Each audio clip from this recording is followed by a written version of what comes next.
Start. Hello friends, मैं Yogesh Dwivedi advocate. आज भी अपना सब्जेक्ट है सीआरपीसी और सीआरपीसी के अपन सेक्शन 1 और 2 पर चर्चा करेंगे। प्रायः हर एक्ट, अधिनियम या प्रोसीजर लॉ जो भी होता है उसके शुरुआती सेक्शन 1, 2, 3, 4, 5 जो भी होते हैं वो उसके इंट्रोडक्शन को बताते हैं, इसलिए उनको इंट्रोडक्टरी सेक्शन हम मान सकते हैं। सेक्शन 1 में सीआरपीसी के ये बताया गया है कि इसको सीआरपीसी कहा जाएगा और इसका विस्तार संपूर्ण भारत पर है। यह सन 1973 में बनाया गया, 1973 में बनाया गया और 1 अप्रैल 1974 से इसका विस्तार संपूर्ण भारत पे है, अर्थात ये संपूर्ण भारत पर लागू है। किंतु इसका विस्तार भारत के नागालैंड राज्य और जनजातीय राज्य पर नहीं है। केवल इस सीआरपीसी के चैप्टर 8, 10 और 11 को छोड़कर सीआरपीसी का कोई भी भाग नागालैंड और जनजातीय क्षेत्र में लागू नहीं है। लेकिन नागालैंड सरकार चाहे तो अपने राज्य की अधिसूचना जारी करके, क्योंकि राज्य में अधिसूचना जारी करना मतलब गजट नोटिफिकेशन के द्वारा सीआरपीसी के जिस भाग को लागू करना चाहती है या उसके किसी पार्ट को या उसके किसी भाग को संशोधित करके, रूपांतरित करके लाना चाहती है तो ऐसा कर सकती है। इसके अलावा जहाँ तक जनजाति का प्रश्न है, जनजाति से मतलब असम की वो जनजातियाँ जो कि 21 जनवरी 1972 के पूर्व संविधान की 6ठी अनुसूची में शामिल की गई हैं। इसके बाद में आप ये देखेंगे सेक्शन 2 में कुछ चीज़ों की डेफिनेशन दी गई है, जिसमें सबसे पहले बताया गया है जमानती और अजमानती अपराध। तो जमानती अपराध वो अपराध हैं जिन्हें कि सीआरपीसी के प्रथम अनुसूची में, जो कि इस सीआरपीसी के सारे सेक्शन 484 सेक्शन खत्म होने के बाद इसके आखिरी में पीछे दी हुई है, उसमें क्लासिफिकेशन दिया गया है, जिसमें बताया गया है जमानती अपराध कौन सा होगा, गैर जमानती कौन सा होगा और कौन सा मजिस्ट्रेट किस अपराध का विचारण करेगा और किस में कितने दंड होगा। ये उसमें एक शेड्यूल टाइप बना है। तो उस अनुसूची में को जैसे ही आप देखेंगे उससे आपको मालूम पड़ेगा कि ये अपराध जमानती है, अर्थात पुलिस जब भी पकड़ेगी तो तत्काल जमानत ले लेगी। या ये हो गया ये सीआरपीसी के मुताबिक। या उस अपराध को भी जमानती माना जा सकता है जो कि तत्सम प्रवृत्त किसी विधि के द्वारा, तत्सम प्रवृत्त किसी विधि के द्वारा मतलब law time being in force, कानून ने या शासन ने और दूसरे कानून जो इस समय अपने समाज में प्रचलित कर रखे हैं उनमें यदि ये बताया गया है कि ये जमानती है तो पुलिस उसको गिरफ्तार करने के बाद उसमें जमानत लेगी, अन्यथा नहीं लेगी। ये इसमें बताया है कि तत्सम प्रवृत्त विधि मतलब अदर देन आईपीसी में अगर वो जमानती अपराध है पुलिस के द्वारा गिरफ्तार करने पर तो वो लेगी, अगर गैर जमानती है तो नहीं लेगी। इसके बाद बताया आरोप की डेफिनेशन दी गई। तो आरोप क्या होता है? आरोप में एक से अधिक शीर्ष या उन सब शीर्षों या आरोपों का कोई शीर्ष होता है। जैसे कोई भी आदमी अपराध करता है तो अपराध में अक्सर ऐसा एक अपराध ऐसा नहीं होता कि उसने एक अपराध कर दिया, अपराध से कई अपराध जुड़े होते हैं और प्रत्येक अपराध का एक आरोप होता है। जैसे एक व्यक्ति किसी घर में लूटने के इरादे से घुसा तो उसने पहले अनाधिकृत रूप से गृह प्रवेश किया, हाउस ट्रेसपास किया, चोरी की या लूट करी और जो आदमी जग गया उसके साथ मारापीटी करी। तो यहाँ पर उसने 4-5 अपराध किए, हाउस ट्रेसपास, लूट या थेफ्ट या जिस व्यक्ति के साथ मारपीट की। तो इन सब अपराधों के लिए एक अलग अलग अपराध बनेगा। लेकिन एक अपराध जब बनाया जाएगा उसका एक शीर्ष क्या होगा? इस आदमी ने इस घर में जाके लूट की है, तो एक शीर्ष में भी उसको समझा जा सकता है। लेकिन जब उसको विचारण के लिए बनाया जाता है तो हर अपराध को एक अलग शीर्षक दिया जाता है जिसे कहते हैं चार्ज या आरोप। इसके बाद ये बताया है कि संज्ञेय अपराध और संज्ञेय मामला किसको बोलेंगे। संज्ञेय मामला ऐसा है जिसमें पुलिस बिना वारंट गिरफ्तारी कर सकती है, और संज्ञेय अपराध उसको माना है जिसमें पुलिस बिना वारंट गिरफ्तारी कर सकती है। और संज्ञेय मामला से मतलब यही है कि जो संज्ञेय अपराध से संबंधित है। इस मामले में भी यही विधि लागू होगी कि जिसमें पुलिस को वारंट लेने की ज़रूरत नहीं है गिरफ्तारी के लिए, अर्थात वो गंभीर मामला है। और इसमें भी देखेंगे आप सीआरपीसी के प्रथम अनुसूची को देख सकते हैं कि इसमें भी वही बताया है कि अगर प्रथम अनुसूची में उसको संज्ञेय बताया है तो पुलिस उसको संज्ञेय मानकर उसकी विवेचना करेगी। इसके बाद आता है परिवाद किसको बोलेंगे। यूजुअल क्या होता है, पुलिस जब किसी मामले की पुलिस रिपोर्ट नहीं लिखती तो उसका सीआरपीसी में एक रास्ता बताया कि परिवाद, मजिस्ट्रेट के सामने आप अपने लिखित कंप्लेंट दे सकते हैं। लेकिन लिखित कंप्लेंट दिए जाने के बारे में आजकल चूँकि कोर्टों में एक प्रैक्टिस बन गई है, कानून में परिवाद में 2 बातें बताई गई हैं। मजिस्ट्रेट के सामने किए गए लिखित या मौखिक कथन जिससे ये स्पष्ट हो कि किसी ज्ञात या अज्ञात व्यक्ति ने अपराध किया है और इसका इस तरह से कथन करने का आशय यह होना चाहिए कि मजिस्ट्रेट उस पर कार्रवाई करे, अर्थात कार्रवाई करने के आशय से मजिस्ट्रेट के सामने किए गए लिखित या मौखिक कथन जिससे ये स्पष्ट हो कि किसी ज्ञात या अज्ञात व्यक्ति ने अपराध किया है। जैसे आप बोलेंगे साहब अज्ञात अपराध की परिवाद कैसे होगी, तो अज्ञात व्यक्ति से मतलब ये है कि जब जांच होती है अपराध की तो मुलजिम मिलता है। हर मामले में अपराधी नामजद नहीं होता। जैसे मैं घर बंद करके गया, वो मेरे घर के बाहर मैंने स्कूटर खड़ी करी थी, कोई उसको ले गया, तो यहाँ पर चोरी हुई स्कूटर की, लेकिन कौन ले गया मालूम नहीं है, जांच में मालूम पड़ेगा। तो इसका मतलब ऐसा है। इस तरीके से अज्ञात बातें भी इसमें कानून में कवर की गई हैं। यहाँ पर एक बात आपको स्पष्ट कर दूँ कि इसमें स्पष्टीकरण दिया गया है इसी सेक्शन में, यदि पुलिस असंज्ञेय मामले, मतलब यह है कि ऐसा मामला जिसमें पुलिस को मजिस्ट्रेट की परमिशन के बिना इन्वेस्टिगेशन करने का अधिकार नहीं है और बिना मजिस्ट्रेट के परमिशन के उसमें इन्वेस्टिगेशन करती है, तो उसको उस मामले को जब पेश करती है तो उसको कंप्लेंट माना जाएगा, परिवाद माना जाएगा, चार्जशीट नहीं माना जाएगा। और पुलिस अधिकारी जो उसको पेश करेगा वो उसका कंप्लेंट माना जाएगा। ठीक सर, हो गया। अब इसके बाद में बताइए हाई कोर्ट की डेफिनेशन।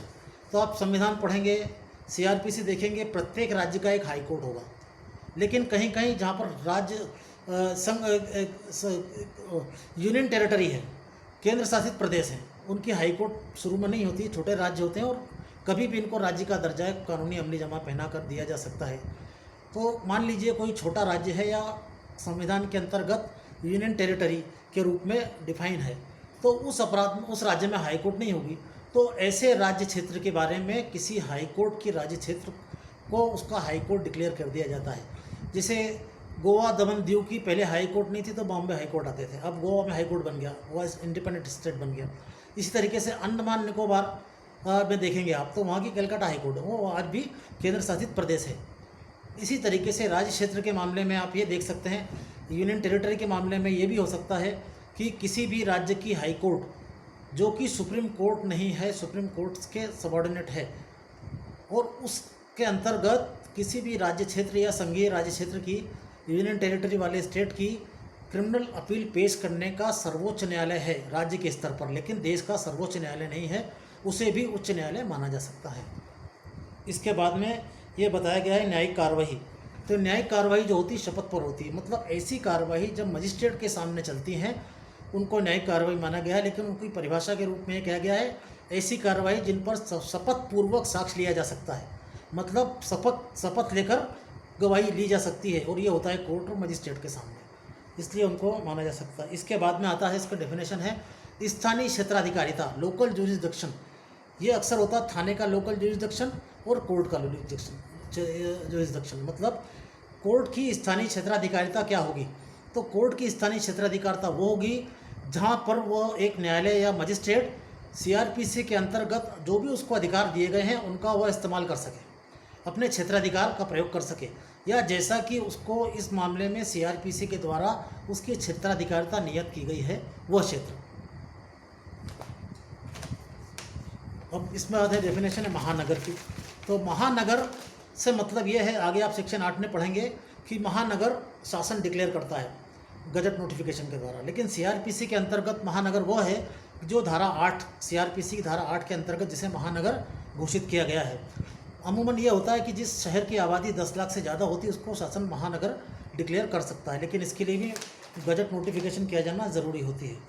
और इसका मतलब होता है, इसके बाद है असंज्ञेय मामला। असंज्ञेय मामला से मतलब है कि ऐसा मामला, सॉरी मैं थोड़ा भटक रहा हूँ, इसके बाद इसने भारत की डेफिनेशन भी उच्च न्यायालय के बाद दी हुई है।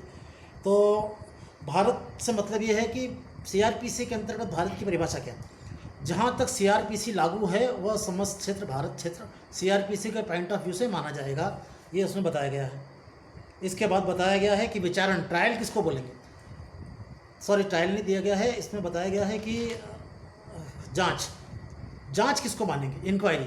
तो इंक्वायरी की परिभाषा ये दी गई है कि inquiry is other than trial conducted by a magistrate. जांच कार्रवाई विचारण से भिन्न है, किंतु ये मजिस्ट्रेट के द्वारा आरंभ की जाती है। आप आगे पढ़ेंगे कि इन्वेस्टिगेशन, उसको इन्वेस्टिगेशन माना गया है जो कि पुलिस एक अपराध की साक्ष्य संग्रह के लिए करती है, उसको अपराध के लिए करती है और इन्वेस्टिगेशन की प्रोसेस में इकट्ठा करती है, उसको मानते हैं। अमूमन इन्वेस्टिगेशन का मतलब ये होता है कि पुलिस द्वारा साक्ष्य संग्रह की प्रक्रिया को इन्वेस्टिगेशन किया जाता है। इन्वेस्टिगेशन कभी मजिस्ट्रेट के द्वारा नहीं किया जा सकता, किंतु मजिस्ट्रेट द्वारा अधिकृत व्यक्ति के द्वारा किया जा सकता है। लेकिन उसी तरीके से आप ये देखेंगे कि इंक्वायरी मजिस्ट्रेट के द्वारा की जाती है। इंक्वायरी मतलब other than trial conducted bye magistrate. Magistrate का काम क्या है? ट्रायल चलाकर मुलजिम को दोषी करना। लेकिन जब मजिस्ट्रेट जांच करता है, मतलब किसी मामले में ये तय करना कि वाकई अपराध हुआ है या नहीं हुआ है, फिर उसमें साक्ष्य लेने की कार्रवाई विचारण कहलाएगी। जनरली जैसे परिवाद आप दाखिल करते हैं, कंप्लेंट केस लगाते हैं, तो मजिस्ट्रेट के सामने आपको अपने गवाह को पेश करना पड़ता है और मजिस्ट्रेट या न्यायालय उससे जवाब सवाल करते हैं आपके परिवाद के मामले में। तो ये इसको बोलते हैं जांच कथन। उसको कभी ये नहीं बोलते परिवाद के कथन, उसको जांच के पूर्व की कार्रवाई मजिस्ट्रेट द्वारा की जा रही है। इसी तरीके से पुलिस कस्टडी में कोई मौत हो गई या कहीं पर पुलिस की भूमिका संदिग्ध है, तो ऐसे मामले में मजिस्ट्रेट द्वारा जांच की कार्रवाई की शासन आदेश देता है। लेकिन ये इन्वेस्टिगेशन नहीं, इन्वेस्टिगेशन हमेशा पुलिस के द्वारा किया जाएगा और एफआईआर पंजीबद्ध होने के बाद या मजिस्ट्रेट के द्वारा अधिकृत किए जाने के पश्चात, ये इसमें बताया गया है। इसके बाद में आपको आता है, इसमें न्यायिक कार्रवाई होगी, स्थानीय मेट्रो भी बता दिया। अब आता है असंज्ञेय अपराध और असंज्ञेय मामला। असंज्ञेय अपराध ऐसा अपराध है जिसको कि सीआरपीसी की प्रथम सूची में असंज्ञेय अपराध माना गया है और असंज्ञेय मामले को असंज्ञेय मामला माना जाएगा। लेकिन इसमें फिर आपको प्रथम अनुसूची देखना होगी और पुलिस के पावर की व्याख्या करनी होगी कि प्रथम अनुसूची सीआरपीसी की जिसमें जिस मामले को असंज्ञेय बताया गया है या पुलिस को गिरफ्तार करना है, तो उसमें गिरफ्तारी के लिए उसे मजिस्ट्रेट से वारंट लेना पड़ेगा, उसको असंज्ञेय मामला बोला गया। इसके बाद बताया गया है अधिसूचना। अधिसूचना किसको बोलेंगे? अधिसूचना से मतलब होता है गजट नोटिफिकेशन में जारी किए गए सारे सरकार के जो भी कार्यकलाप होते हैं, जो सीआरपीसी के विषय में जो भी निर्देश जारी किए जाएंगे या शासन जो भी आदेश जारी करेगा। मोटी तौर पे आप समझने के लिए समझ लें कि गजट नोटिफिकेशन के अंतर्गत नोटिफिकेशन होता है, शासन के द्वारा जारी की गई अधिसूचना को अधिसूचना माना गया है। इसके बाद थाने का भार साधक अधिकारी किसको माना जाएगा, ये आपको समझना है। थाने का भार साधक अधिकारी एक फिक्स आदमी होता है जिसको कि सीआरपीसी या पुलिस शासन ने पुलिस रेगुलेशन बनाकर या किसी भी तरीके से फिक्स किया है। इसलिए पुलिस थाने का भार साधक अधिकारी की स्पेसिफिक कैटेगरी इसमें नहीं बताई गई है, लेकिन हर स्टेट में ये फिक्स होता है। सीआरपीसी में बताया गया है कि थाने के भार साधक अधिकारी जो है उसके छुट्टी होने पर या वो बीमार है या किसी कारण से वो कोई काम नहीं कर सकता, तो उस काम को कौन करेगा? उससे नीचे की पंक्ति का और कांस्टेबल से ऊपर की पंक्ति का जो भी व्यक्ति थाने में मौजूद होगा उसे थाने का भार साधक अधिकारी माना जाएगा। लेकिन उसकी स्थिति या उसकी लीगल पोजीशन कैसी होना चाहिए? थाना प्रभारी से ठीक नीचे के स्तर से अधिकारी से लगाकर सिपाही से ऊपर तक की पंक्ति यानी कांस्टेबल से ऊपर तक की पंक्ति के व्यक्ति को थाने का भार साधक अधिकारी माना गया है। इसके अतिरिक्त ऐसा व्यक्ति भी भार साधक अधिकारी हो सकता है जो जिसे कि शासन द्वारा निर्दिष्ट किया जाए। ये भी इसमें एक बात बताइए, ये भी इसमें अलग है। इसके बाद स्थान किसको मानेंगे? स्थान का मतलब जिसमें आदमी रह सकता है या उसका इस्तेमाल कर सकता है, जिसमें मकान, कोई यान, मोटर व्हीकल या कोई तंबू इत्यादि जिसमें व्यक्ति रह सकता है या उसका उपयोग कर सकता है, ऐसी चीज़ को माना, मकान, भवन इत्यादि ऐसी चीज़ों को माना गया। अब इसके बाद है पुलिस रिपोर्ट किसको बोलेंगे? नॉर्मली समझते हैं एफआईआर को पुलिस रिपोर्ट बोलेंगे, ऐसा नहीं है।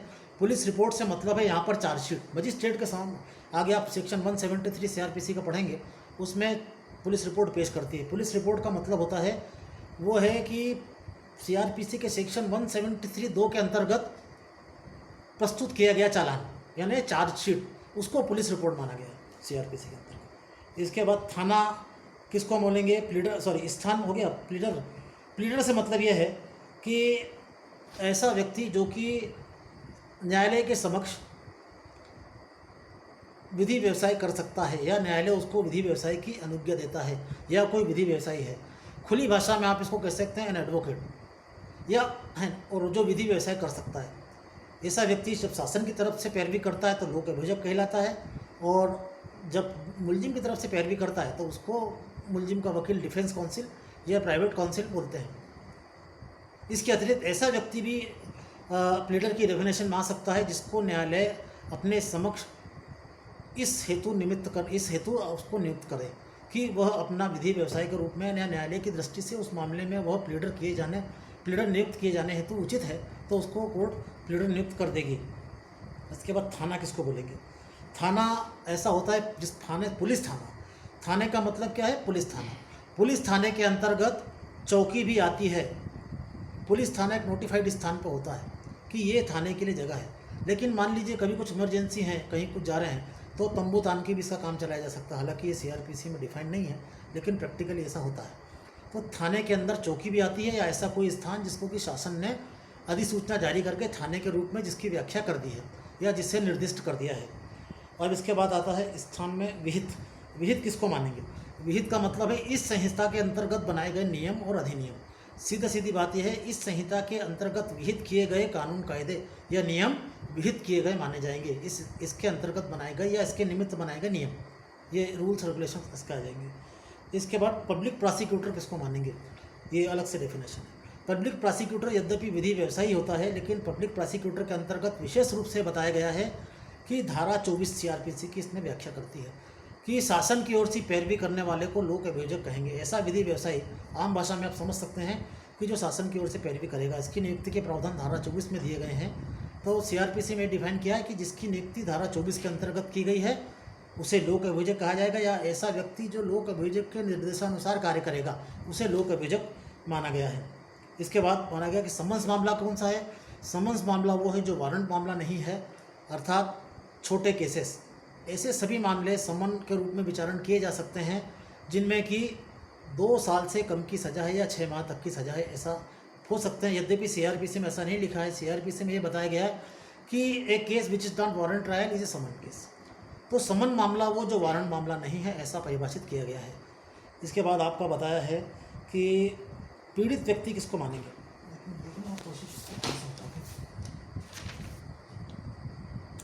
अधिसूचना के बाद, अधिसूचना बता दी कि मैंने कहाँ तक बताया था, मेट्रो बता दिया था।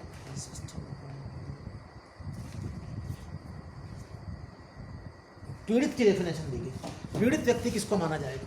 पीड़ित व्यक्ति उस व्यक्ति को माना जाएगा जिसके विरुद्ध अपराध किया गया है या उससे संबंधित व्यक्ति, उनको पीड़ित व्यक्ति माना गया है। जैसे मान लीजिए एक राम एक परिवार का मुखिया है, उसके ऊपर हमला हुआ, तो वो जीवित है तो वो स्वयं पीड़ित व्यक्ति है। मान लीजिए मर गया तो उसके फैमिली के मेंबर, उसके सगे नातेदार। इसमें 2 बातें, उसका वैध प्रतिनिधि भी आ सकता है, लीगल गार्जियन शब्द इस्तेमाल किया, या उसके सगे संबंधी को पीड़ित व्यक्ति माना गया जो शासन से उस अपराध के प्रति प्रतिकार की गुहार कर सके। पीड़ित व्यक्ति वह है जिसके विरुद्ध अपराध किया गया है। इसमें वो कॉम्पनसेशन की कार्रवाई भी कर सकता है। थाने में जिसने उसके अधिकारों का हनन किया है उसके खिलाफ वो अपराध भी पंजीबद्ध कर सकता है। पुलिस अपराध नहीं लिख रही तो वो स्वयं अपराध भी परिवाद भी दायर कर सकता है। इसमें एक चीज़ की चूक हो गई, मुझे बीच में सीक्वेंस टूट गई, मैं आपको अपराध की परिभाषा बताना भूल गया। बाकी तो मैंने करीब सब डेफिनेशन बता दी है। उसमें ये बताया है अपराध किसको बोलेंगे, तो कोई भी कार्य या चूक जो कि विधि द्वारा दंडनीय हो वो अपराध कहलाएगा। जिसमें कोई परिवाद, कैटल ट्रेसपास अधिनियम के अंतर्गत, पशु अत्याचार अधिनियम के अंतर्गत लाई जाती है, वो भी सम्मिलित है। सीधी सी बात है कि एक व्यक्ति जो गाड़ी चला के जा रहा है उसका इरादा किसी को टक्कर मारने का नहीं, वो अपनी नौकरी करने को जा रहा है, लेकिन सडनली उसके ब्रेक में कुछ प्रॉब्लम आ गई या सामने कोई अचानक ऐसी स्थिति बन गई कि वो अपनी गाड़ी को कंट्रोल नहीं कर पाता, एक व्यक्ति को मार देता है। तो ये अपराध है कि उसने गाड़ी लापरवाही से नहीं चलाई। ठीक है, ये अपराध हो गया। या किसी ने किसी को मर्डर कर दिया, किसी को लूट लिया, ये अपराध हो गया। चूक में कौन सी बातें आती हैं? चूक में ऐसी बातें आती हैं जिसमें अपेक्षा कानून ये करता है कि आपको पूरे आपको सावधानी बरतना, लेकिन आप थोड़ी सी लापरवाही कर जाते हैं और उसके परिणाम स्वरूप किसी व्यक्ति के विरुद्ध अपराध कर बैठते हैं। यद्यपि वैसा इंटेंशन नहीं था, अपराध करने का कोई आशय नहीं था, इसके बाद भी हो जाता है। जैसे कि आप गाड़ी खड़ी कर रहे हैं और गाड़ी खड़ी करते करते आप सॉरी मैं गाड़ी वाला एग्जांपल तो इसमें फिट नहीं बैठेगा। एक आपने गाड़ी पलटाई पीछे और आपने ये नहीं देखा कि पीछे से वाहन कोई आ सकता है या कोई व्यक्ति पैदल चल रहा है, आपने स्टार्ट की गाड़ी और आपने उधर नहीं देखा, चूक हो गई। तो वो चूक से मतलब ये है कि कोई भी अपराध जो आपकी ऐसी चूक से हो रहा है जो कि आपको पूरी सावधानी बरतना थी और आपने पूरी सावधानी नहीं बरती। Thank you. कितने आखिरी का काटना। यदि आपको पसंद आया तो बोलो ना। यदि आपको मेरा वीडियो पसंद आता है तो आप प्लीज़ इसको सब्सक्राइब करें और मुझसे कांटेक्ट करने के लिए मेरा मोबाइल नंबर है 9229914131। नमस्कार। Thank you.